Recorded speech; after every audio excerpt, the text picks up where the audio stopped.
凤姐生日过后，便入了秋，天气凉爽，夜复渐长。凤姐果然命人找了许多旧收的话剧出来，送至园中。外面烦了卷，起了稿子进来。宝玉每日便在惜春这里帮忙，探春、李纨、迎春、宝钗等也多往那里闲坐。一则观画，二则便于会面。我说要加贺，我说哎，我觉得这黛玉每岁至春分、秋分之后，必犯嗽疾。今秋又遇贾母高兴，多游了2次，未免过劳了神。近日又复嗽起来，觉得比往常又重了，所以总不出门，只在自己房中降养。这日，宝钗来探望他，因说起这病症来。妹妹，这里走的几个太医虽都还好，只是你吃他们的药总不见效，不如再请一个高明点的人来瞧一瞧，治好了岂不好？每年间闹一春一夏，又不老又不小，成什么？也不是个长法。不中用，我知道我这病是不能好的了。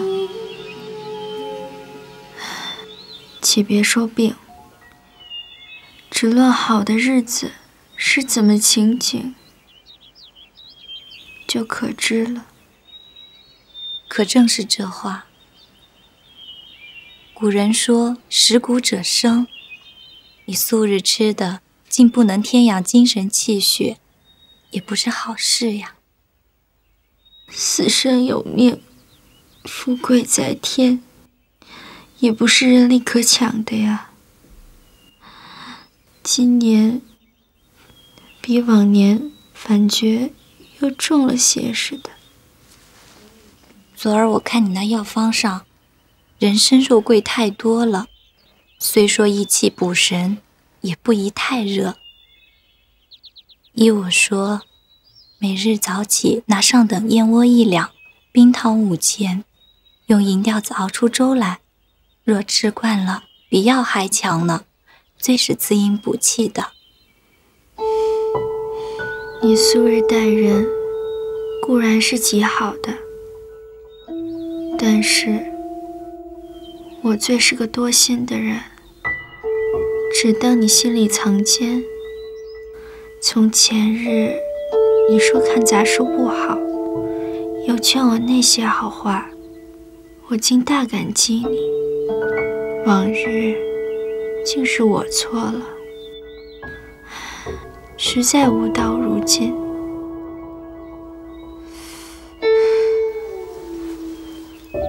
细细算来，我母亲去世的早，又没有姊妹兄弟，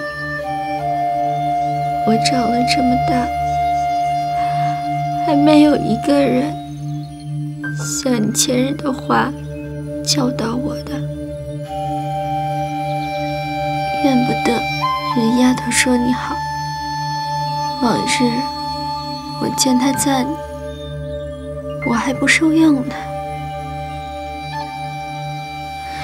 昨儿我亲自经过，才知道了。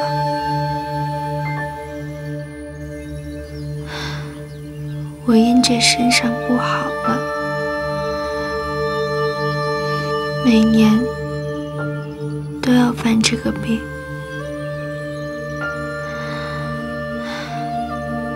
请大夫熬药，人参肉桂都已经闹了个天翻地覆，这会子我还说要熬什么燕窝粥。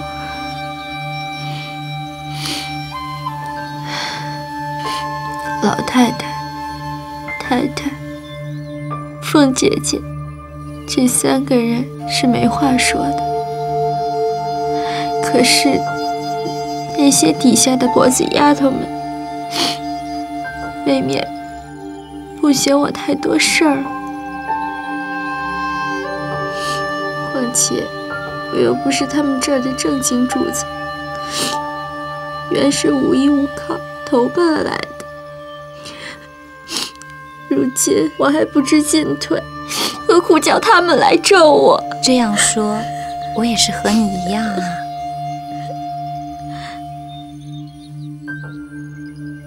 你如何比我？你又有母亲，又有哥哥，家里又有房有地，你不过就是亲戚的情分来住了这里，一应大小事情又不沾他们一文半个，要走就走了。可是我是一无所有，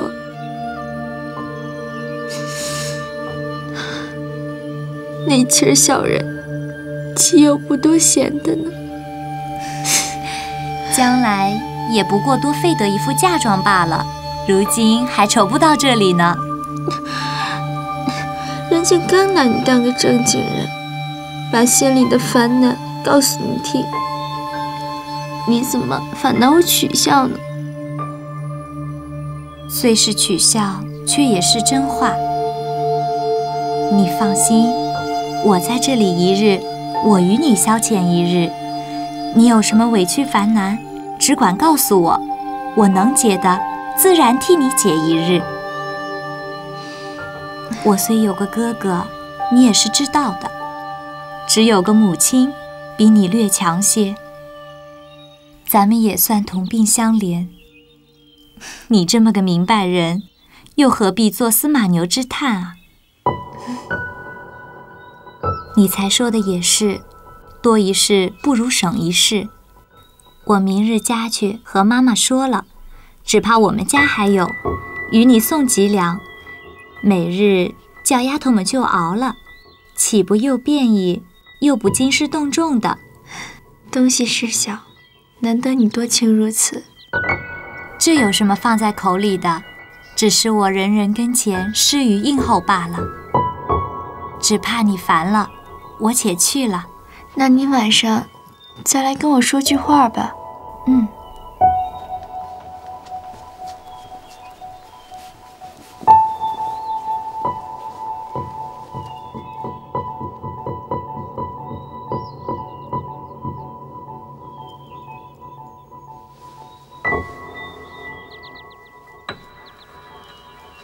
这里，黛玉喝了2口粥，仍歪在床上。不想日落时天就变了，淅淅沥沥下起雨来。秋林漠漠，阴晴不定。那天渐渐的黄昏，且阴着沉黑，兼着那雨滴竹梢，更觉凄凉。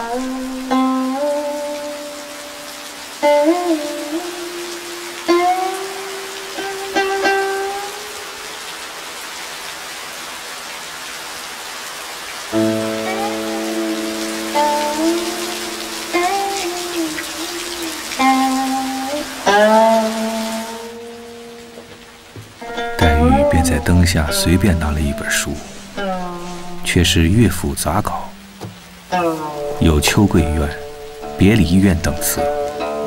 黛玉不觉心有所感，亦不禁发语章句，遂成待别离一首，拟春江花月夜之歌，乃名其词曰《秋窗风雨夕》。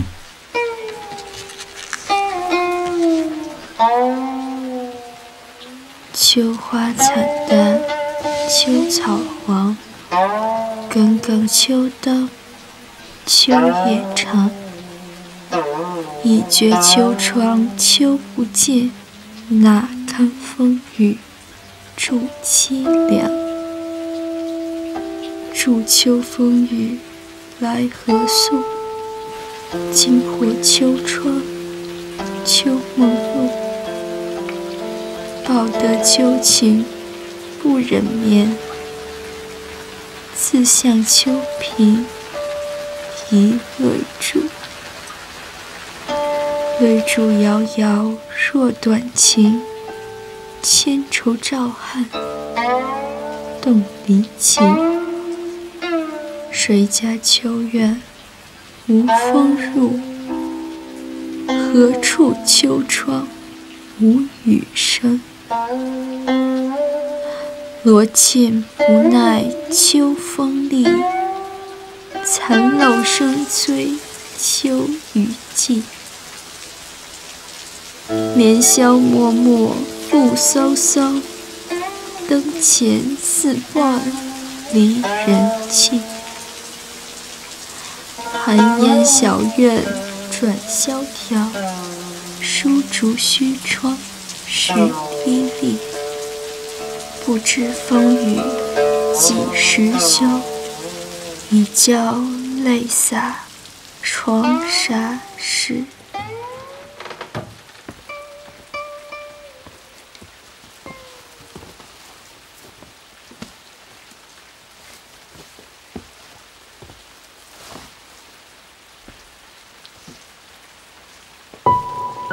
哟，哪里来的余温啊？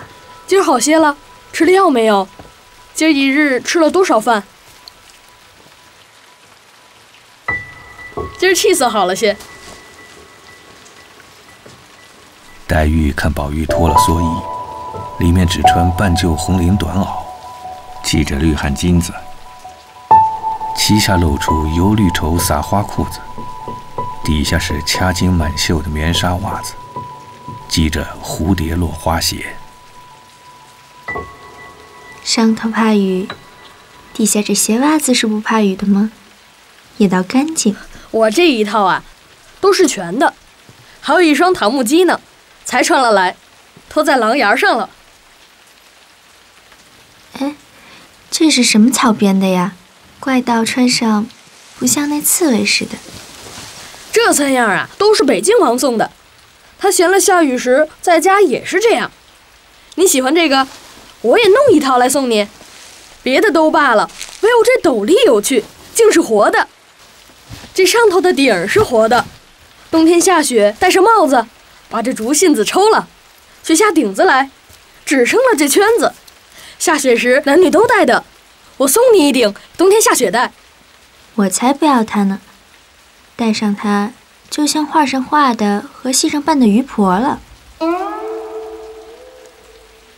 黛玉话刚出口，方想起话未忖夺，与方才宝玉的话相连，后悔不及，羞得脸绯红。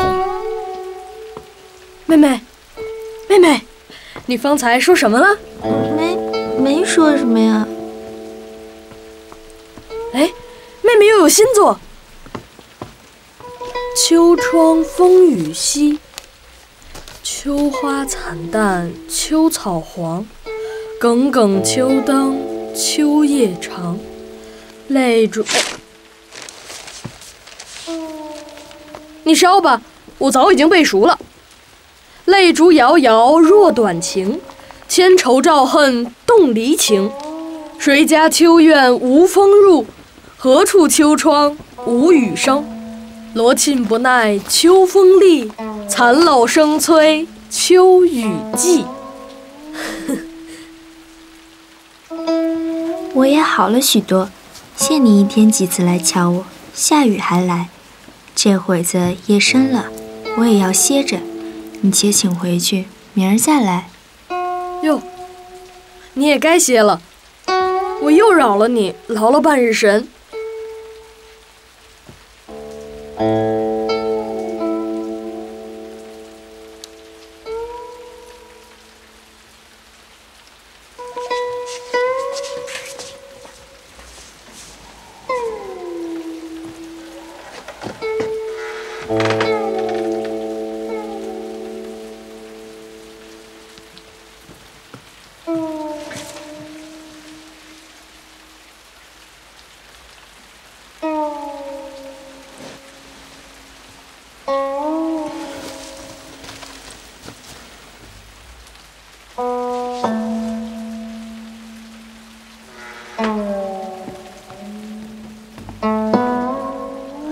我方才忘了说了，你想吃什么？告诉我，我明儿一早就去回老太太，岂不比那些婆子说得明白？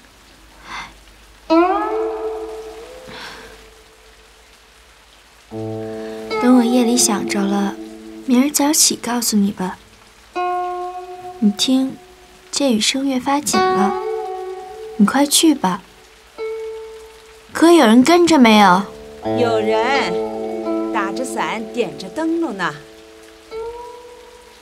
这个天儿点灯笼，不相干，那是明码的，不怕雨。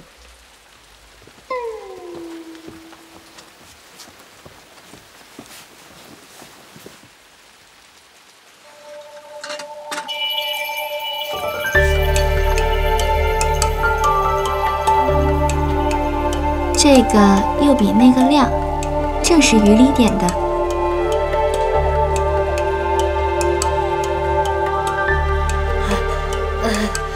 我也有这么一个，只怕他们失了脚，跌倒了，打破了，所以就没点了来。是跌了灯之前，还是跌了人之前呢？何况你又穿不惯那木屐子，那灯笼命他们前头点着，这个又轻巧又亮，原是自己雨里点的。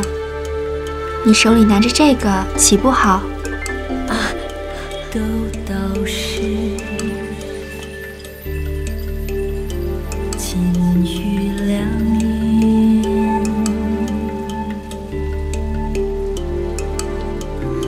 安知年，目视前人，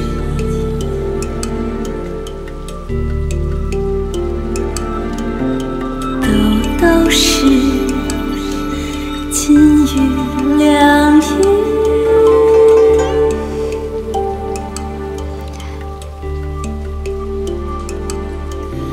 安知年，目视前门，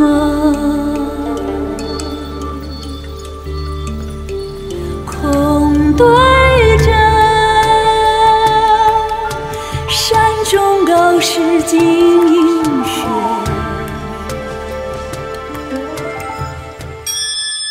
姑娘命我送这一大包子上等燕窝来，还有一包子结粉梅片，雪花羊糖，这比买的强。姑娘说了，姑娘先吃着，完了再送来。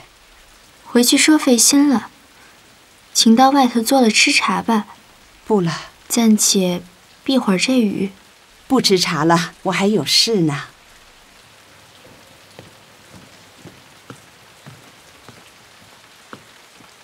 黛玉自感念宝钗，一时又羡她有母兄，一面又想宝玉虽素习和睦，终有嫌疑。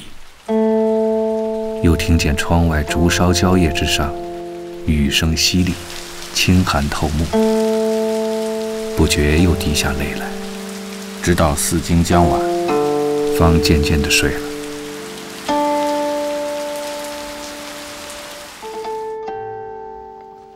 如今且说凤姐因见邢夫人叫她，不知何事，忙另穿戴了一番，坐车过来。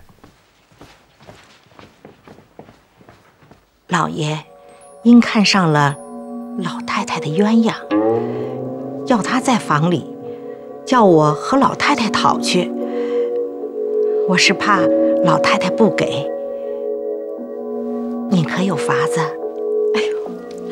依我说，竟别碰这个钉子去。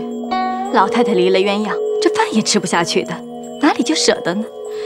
况且平日家说起闲话来，老太太还常说，老爷如今也上了年纪，做什么左一个小老婆，右一个小老婆的放在那里，蓦地耽误了人家，放着身子不保养，官儿也不好生做去。成日家和小老婆喝酒，太太听这话，很喜欢老爷呢。这会子回避还恐回避不及，倒拿草棍儿戳老虎的鼻子眼儿去了。太太别恼，我是不敢去的，明放着不中用，而且还反招出没意思来。哼，大家子3房4妾的也多，偏咱们就使不得。就是老太太心爱的丫头，这么胡子苍白了，又做了官的一个大儿子，要了做房里人，也未必好驳回的。我叫了你来，不过商议商议，你先派了一篇不是，哪有叫你去的理儿？自然是我说去，你倒怪我不劝，你还不知道那性子的，劝不成，先和我恼了。太太说的极是，我能活了多大，知道什么轻重。想来在父母跟前儿，别说是个丫头，就是那么大个活宝贝，不给老爷给谁？背地里的话哪里信得？我竟是个呆子，连二爷或有日得了不是，老爷太太恨得那样，恨不得拿来一下子给他打死。及至见了面，也就罢了，依旧拿着老爷太太心爱的东西赏他。如今老太太待老爷，自然也是那样的。依我说呀，老太太今儿喜欢，要讨啊，今儿就讨去。我先过去，哄着老太太发笑。等太太过去了呢，我搭讪着走开，把屋里的人我也带开，太太好和老太太说话的。这给了更好，不给呢也没妨碍呀。反正众人也不知道啊。我的意思，先不和老太太要，老太太要说不给，这事儿便死了。我心里想着，先悄悄地和鸳鸯说，他虽害臊，我细细地告诉了他，他自然不言语，就妥了。那时再和老太太说，老太太虽不依，隔不住她愿意。常言，人去不中留，自然便妥了。哎呀，到底是太太有智谋，这可是千妥万妥的。别说是鸳鸯了，凭他是谁，谁不想拔高往上，不想出头的？这半个主子不做，倒愿意做个丫头。正是这话了。别说鸳鸯，就是那些执事的大丫头，谁不愿意这样呢？你先过去，别露一点风声。我吃了晚饭就过来。哎，鸳鸯素习是个可恶的，虽如此说，保不言他就愿意了。我先过去，太太后过去。若他依了，便没话说；倘或不依，太太是个多疑的人，只怕就以我走了风声，羞恼成怒，拿我出起气来，这倒没意思了。不如同着一起过去，他依也罢，不依也罢，就依不到我身上了。怎么，你不愿意？哎呦，哪里的话！我才进大门时，见小子们抬车，说是太太的车拔了缝了，拿去收拾了。不如这会子坐了我的车，一起过去倒好。还是你想的周全。邢夫人听了有理，便自往贾母处，和贾母说了一回闲话，便出来假托往王夫人房里去，从后门出去，打鸳鸯的卧房前过。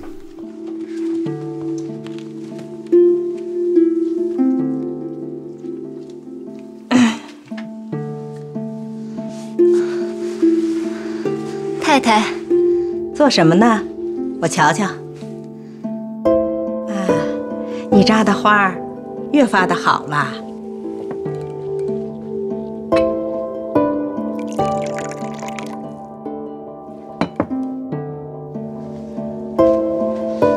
太太请。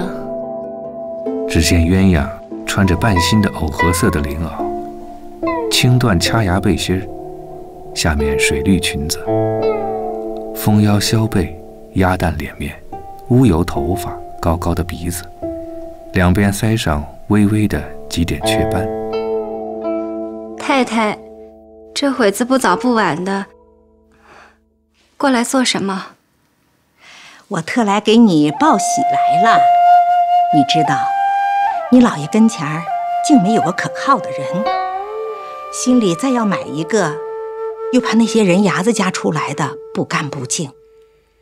满府里要挑一个家生女儿收了，又没个好的，不是模样不好，就是性子不好。因此，冷眼选了半年，这些女孩子里头，就只你是个尖儿。模样、行事做人，温柔可靠，一概是齐全的。意思啊，要和老太太讨了你去，收在屋里。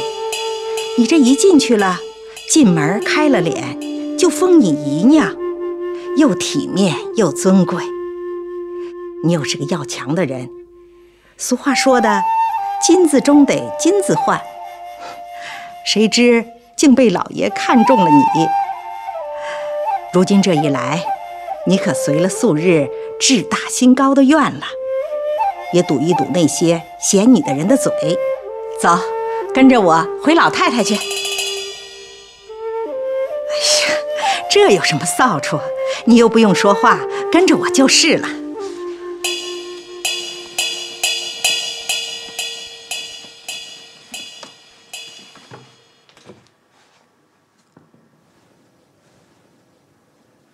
难道你不愿意不成？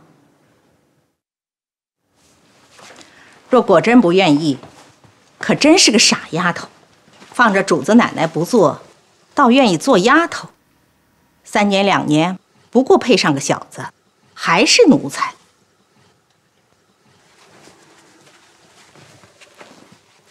你跟了我们去，你知道我的性子好，老爷待你们又好。过1年半载，生下个一儿半女，你就和我并肩了。现成的主子不做，错过这个机会，后悔就迟了。哎，你这么个爽快人，怎么这么急乎起来了？有什么不称心之处，只管说与我，我保你随心如意就是了。哦，想必你也有老子娘，自己不肯说话，怕臊。让我去问他们，叫他们来问你，有话只管告诉他们啊。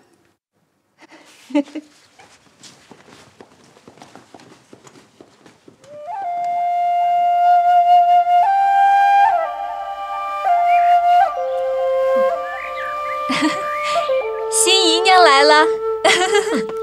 怪道，你们串通一气来算计我，等着我和你主子闹去就是了。我们奶奶把始末缘由都说与我听了。这是咱们好，比如袭人、琥珀、素云、紫鹃、彩霞、玉钏、麝月、翠墨，跟了史姑娘去的翠缕，死了的可人和金钏，去了的茜雪，连上你我这10来个人，从小到大什么话不说，这如今都大了，我心里仍是照旧，有话有事并不瞒你们。我这话且放在你心里，且别和二奶奶说去。别说大老爷这会子娶我做小老婆，就是大太太死了，她3媒6聘的娶我做大老婆，我也不能去。好个没脸的丫头，亏你也不怕牙碜。你也知道了。真这话伦理不该我们说，这个大老爷也太好色了，略平头正脸的他就不放手了。你既不愿意，我教你个法子，不用费事儿就完了。什么法子？你快说与我听。你只和老太太说，就说已经给了莲二爷了，大老爷就不好要了。什么东西？你还说呢？前儿不是你主子魂说的，才能硬到今儿。他们2个都不愿意，我就和老太太说，叫老太太说已经把你许了宝玉了，大老爷也就死了心了。你们两个蹄子不得好死的！人家有为难的事儿，你们倒替换着取笑。你们自以为都有了结果了，将来都是做姨娘的。哼，据我看，这世间的事儿未必都随心如意。你们且收着些，别太乐过了头了。哎，鸳鸯，好姑娘，好姑娘，好姑娘，我们坐下，慢慢说啊，别生气啊。坐下，慢慢说。好姐姐，别多心啊，咱们从小都是亲姊妹一般，只不过无人处偶然取个笑。你的法子说与我们听，我们也好放心啊。什么法子？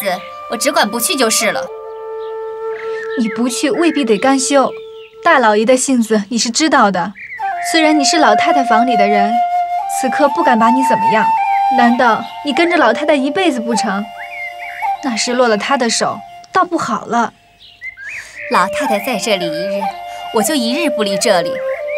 将来老太太归了西，横竖还有3年的孝呢。每个娘才死，她先娶小老婆的。等过了3年，怎知什么光景？那时再说。总到了至极为难，我剪了头发做姑子去，不然还有一死，一辈子不嫁男人又怎么样？乐得干净呢。鸳鸯，朕这蹄子没了脸，越发信口都说出来了。事到如此，臊一会儿又怎么样？哼，你们不相信，就等着慢慢看吧。刚才太太还说找我的老子娘去，哼，我看她南京找去。你的父母都在南京看房子，没上来。现在你哥哥嫂子在这里，可惜啊，你是这里的家生女儿，不如我们2个是单在这里。家生女儿又怎么样？牛不吃水强按头，我不愿意，难道他杀我的老子娘不成？当时找不着你爹娘，一定和你嫂子说了吧？哼，这个娼妇专管是个酒过饭骆驼的。哎呀，哪儿都没找到，姑娘跑到这儿来了。姑娘们都在啊，坐呀，我找我们姑娘说句话。什么话这样忙？我们这里猜谜赢手坯子打呢，猜了这个再去。什么话？你说吧。姑娘跟我来，横竖有好话。可是大太太跟你说的那话，姑娘既知道了，那还奈何我？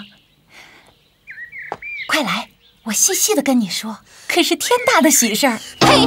快夹着你的臭嘴离来这里！好多着呢，什么好话？宋徽宗的印，赵子昂的马都是好话。什么喜事？状元斗冠的奖又满是喜事。怪到成日家羡慕人家做小老婆的，一家子仗着横行霸道的，一家子都成了小老婆了。你们看得眼热了，把我也往火坑里推。我若得了脸，你们在外头横行霸道；我若不得脸，你们王八脖子一缩，生死由我。哎呀，鸳鸯，坐下，愿不愿意你好说快坐下啊，犯不着这么牵三挂四的。所以说，当着矮人别说矮话。姑奶奶骂我，我不敢言。这2位姑娘并没惹着你，小老婆长，小老婆短的，大家脸上怎么过得去？鸳鸯，你倒别这么说，他也并不是说我们，你倒别牵三挂四的。你听见哪位太太太爷们封我们做小老婆了？况且我们2个也没有爹娘哥哥兄弟在这门子里仗着我们横行霸道的。他骂的人自有他骂的，犯不着我们多心。好了，好了，鸳鸯。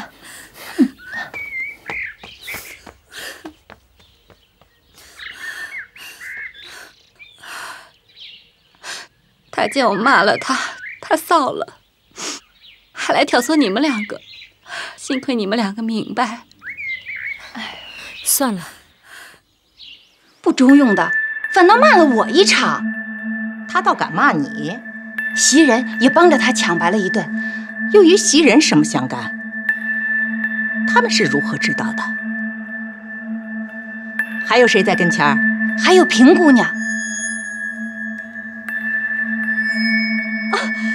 你不该拿嘴巴子打他回来啊！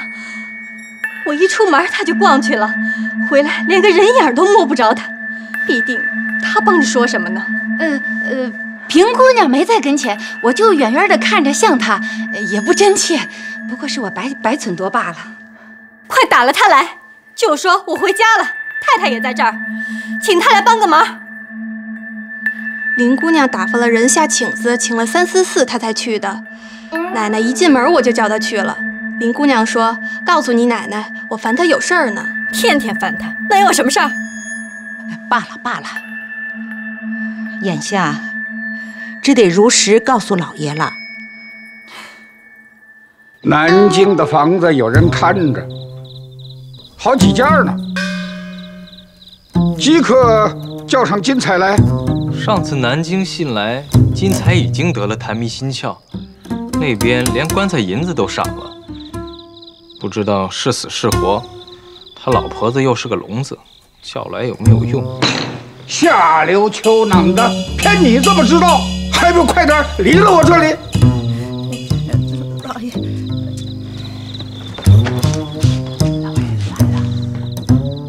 老爷，那鸳鸯哥哥来了。让他进来。鸳鸯一夜没睡，至次日，他哥哥回贾母接他家去逛逛。贾母允了，命他出去。姑娘，鸳鸯意欲不去，又怕贾母疑心，只得出来。你可问了他了？他可答应了？我把话告诉你，叫你女人向他说去，就说是我的话。自古嫦娥爱少年，他必定是嫌我老了。大约他是恋着少爷们，多半是看上了宝玉，只怕还有贾琏，果有此心，便叫他趁早歇心吧。我要他不来，此后谁还敢收他？此是一件。第二件，他想着老太太疼他，将来自然往外聘做正头夫妻去。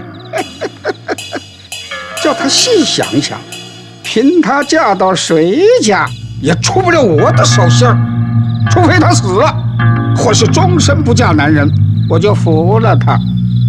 如不然时，叫他趁早的回心转意。你不要哄我。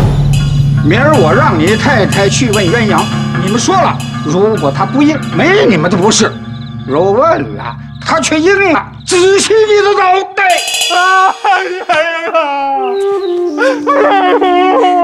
姑奶奶，我求求你了啊！你要是再不答应，我跟你哥的小命你可就没了。奶奶，我求求你了啊！哎呀！也愿意去，必须你们带我去回来说老太太。可巧王夫人、薛姨妈、李纨、凤姐、宝钗等姊妹都在贾母跟前凑趣儿。姑娘，鸳鸯拉来她嫂子到贾母跟前跪下，一行哭一行说，把邢夫人怎么来说，园子里她嫂子又如何说，今儿她哥哥又如何说，都说与贾母。因为不义，方才大老爷约请收我恋着宝玉，不然就要等着往外聘。我到天上，这一辈子也跳不出他的手心去，终究要报仇。我是横了心的，当着众人在这里，我这一辈子，莫说是宝玉，便是宝金、宝银、宝天王、宝皇帝，我横竖不嫁人就完了。就是老太太逼着我，我一刀子磨死了，也不能从命。若有造化，死在老太太之前；若没造化，等不是老太太归了西，或是寻死，或是剪了头发当尼姑去。我通共生了这么一个可靠的人，他们还要来算计。你们原来都是哄我的，外头孝敬，暗地里盘算我，有好东西也来要，有好人也要，生了这么一个毛丫头，见我待她好了，你们自然气不过，弄开了她，好摆弄我。若说我不是真心，暂且拿话来支吾，日后再粗别的。天地鬼神，日头月亮照着嗓子，从嗓子里长了钉烂了出来，烂化成浆在这里。是啊，是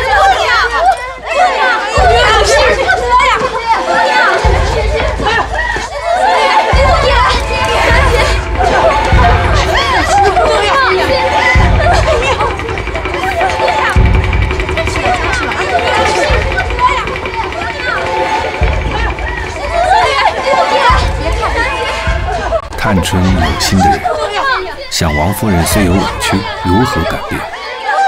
这正是用着女儿之事，因此窗外一听，便又走进去。这事儿与太太什么相干？太太想一想，有大伯子要说屋子里的人，小婶子如何知道？便知道也忒不知道啊！可是我老糊涂了。姨太太，别笑话我。你这个姐姐，她是极孝顺的，可是委屈了她。老太太偏心，多疼小儿子媳妇儿也是有的。不偏心，宝玉，我错怪了你娘，你怎么也不提我？我偏着娘说大爷大娘不成，统共一个不是。我娘在这里不认，却推谁去？我倒想认识我的不是，可老太太不信啊。这也有理。宝玉，哎，你快给你娘跪下。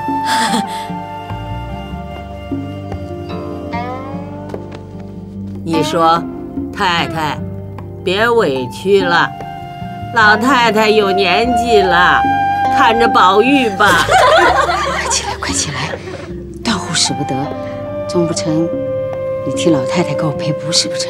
快起来。凤姐，你也不提我。哎呦，我不怕老太太的不是，老太太倒寻上我了。这可奇了，倒要听听这不是。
好意思是紧要偷离。白。